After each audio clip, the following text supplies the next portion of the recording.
Kontrol ke rumah sakit yang ketiga kalinya. Hai halo, assalamualaikum teman-teman. Sudah lama banget ya saya nggak posting video, ada mungkin kurang lebih sekitar 3 mingguan karena saya itu sakit ya teman-teman. Nah ini pagi hari perjalanan saya mau ke rumah sakit Bangil untuk kontrol, dan ini adalah kontrol yang ketiga kalinya. Dan tak terasa uduk-uduk ini kita sudah sampai di halaman rumah sakit Bangil. Tapi sebelumnya ini saya mau beli nasi bungkus dulu ya teman-teman, karena tadi waktu berangkat itu suami belum sempat sarapan kalau saya sudah sarapan. Jadi ini saya beli nasi bungkusnya cuman satu aja buat suami, karena nanti menunggu antrian di dalam itu kan lama ya teman-teman, kasihan kalau sampai suami saya kelaparan. Ya sudah ini sekarang kita langsung aja masuk ke dalam rumah sakit ya teman-teman. Jadi ceritanya beberapa minggu kemarin itu saya mendadak demam tinggi, kemudian tubuh saya itu ngedrop. Jadi sakit saya itu seperti dadakan gitu ya teman-teman, sampai saya harus dilarikan ke rumah sakit Bangil, dan saya dirawat di sini selama kurang lebih 6 hari dan dilakukan tindakan operasi pada tangan saya. Nah ini kita sudah sampai di depan gedung tempat nantinya saya itu bakalan kontrol. Tapi sebelumnya selagi nunggu suami saya parkir, ini kita sambil cerita-cerita ya teman-teman. Jadi kok bisa sampai dilakukan tindakan operasi sih, awal mulanya itu bagaimana? Jadi waktu itu saya itu demam tinggi ya teman-teman, kemudian muncul seperti benjolan kayak bisul gitu di telapak tangan saya yang sebelah kiri, dan semakin hari bisul itu berubah seperti luka gitu yang semakin parah ya teman-teman, sampai akhirnya saya itu cek lab dan segala macamnya, dan ketemulah penyakit saya yang sebenarnya. Awal tahu itu saya shock berat ya teman-teman, karena ini merupakan salah satu penyakit penyebab kematian tertinggi juga di Indonesia. Nah ini sebelum masuk ke ruang kontrol, suami saya sarapan dulu ya teman-teman, seperti yang sudah saya ceritakan di awal. Jadi suami saya itu tadi belum sempat sarapan karena kita memang berangkatnya itu pagi-pagi sekali. Soalnya kita kalau datang agak siang itu nanti antriannya semakin lama. Meskipun sekarang itu semua daftarnya itu sudah serba online, tapi tetap aja ya teman-teman, kita harus mengantri waktu kontrol. Nah ini suami sudah selesai sarapannya ya teman-teman. Sekarang kita mau siap-siap langsung masuk ke dalam ruang kontrol. Mohon maaf kalau nantinya itu tidak semuanya bisa saya videoin, karena memang di dalam rumah sakit itu kita dilarang untuk mengambil video ataupun gambar ya teman-teman. Nah ini sekarang saya itu sudah berada di ruang antrian. Jadi saya itu dapat nomor antrian 6. Meskipun gitu nunggunya lumayan lama karena dokternya itu nanti baru datang sekitar pukul setengah 10,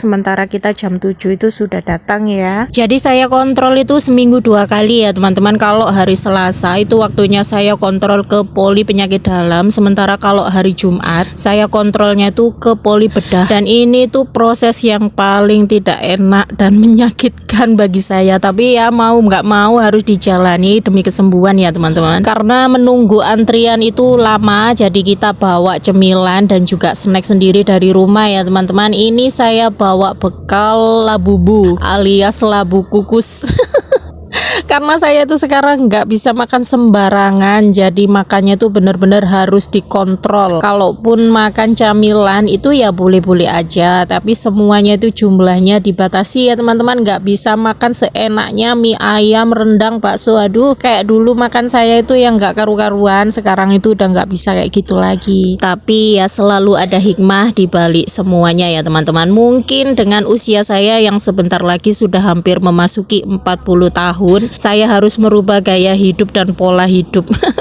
Nggak bisa lagi seenaknya seperti dulu-dulu. Kalau di rumah itu rasanya kayak sakit sendirian ya teman-teman, tapi kalau di rumah sakit ketemu banyak orang yang juga sama-sama sakit, bahkan sakitnya itu lebih parah dari kita, jadi berasa banyak-banyak bersyukur dan tetap berpikir positif ya teman-teman. Dan ini akhirnya setelah menunggu sekian ribu menit, saya sudah selesai kontrol dan juga konsultasi dengan dokternya. Sekarang waktunya kita mau ambil obat ya teman-teman. Jadi saya tuh setiap hari selama saya sakit dan selama saya kontrol selalu berdua aja sama suami saya yang sabar banget dan telaten banget ngerawat saya. Nah ini saya nunggu di luar, sementara suami saya itu ngantri obatnya berada di dalam ruangan itu ya. Lumayan lama, sekitar kurang lebih hampir 45 menitan. Sebenarnya bisa saja sih obatnya itu ditinggal, maksudnya diantar pos ke rumah, itu pengantaran obatnya itu gratis. Tapi kali ini itu kita harus ngambil obatnya tuh langsung, karena obatnya ini harus segera dikonsumsi ya teman-teman. Dan tak terasa ini sekarang sudah pukul 11 siang. Saya sudah selesai kontrol dan selesai ambil obat. Jadi sekarang waktunya kita pulang. Oke teman-teman, sampai di sini dulu ya videonya. Terima kasih yang sudah menonton video saya sampai akhir. Tetap jaga kesehatan semuanya, dan sampai ketemu lagi di video saya yang lainnya. Bye bye.